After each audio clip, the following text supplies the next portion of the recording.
With black and minority ethnic people making up 7.6% of the population, Britain is clearly a racially diverse nation. In the coming years, ethnic minorities will account for half the growth of the entire working-age population, underlining as never before the importance of an inclusive, racially diverse workplace. 1 in 4 healthcare professionals is from an ethnic minority, a contribution vital to the well-being of the nation.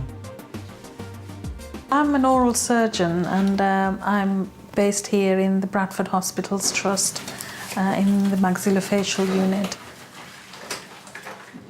We get doctors and dentists from all over the world come here. We've had people from Africa, from the Indian subcontinent, from Southeast Asia, Malaysia, Singapore. I think diversity works really well. But despite the progress, many black and minority ethnic people continue to face discrimination.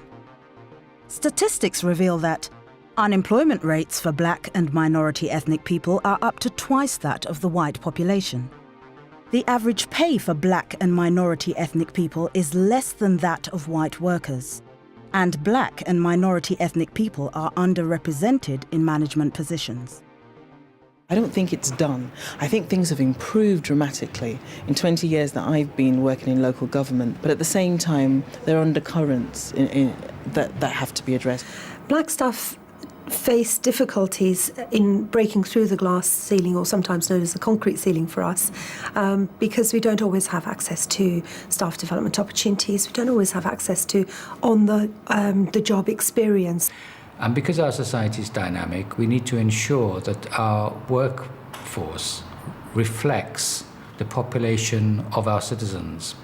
And consequently, race relations becomes increasingly important to ensure that there is harmony between the workforce and employees.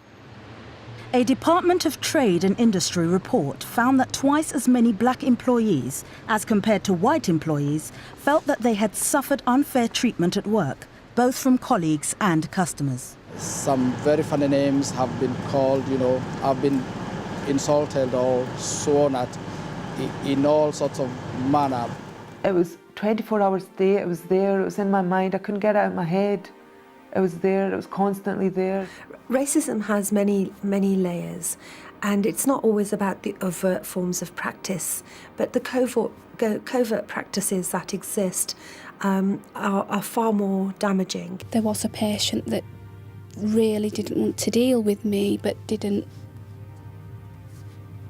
obviously say why, but I tried to deal with it as best as I could, and said, look, this is what we're going to do, and tried to sort of calm them down. If there is racial harassment and racial discrimination in the workplace, it will result in tension and conflict within the workplace. Therefore, there are implications if we don't address racial harassment or racial discrimination on the business of our work and in terms of the cohesion of our communities.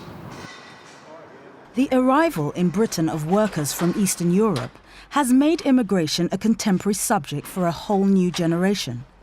But how much have we learned from past experience and past mistakes? Many people actually open their curtains in the morning and think 15 Latvians are going to be camping on the lawn. Why? Because newspapers tell them so. It's not true. And if we don't kill the ignorance, then the prejudice will fester.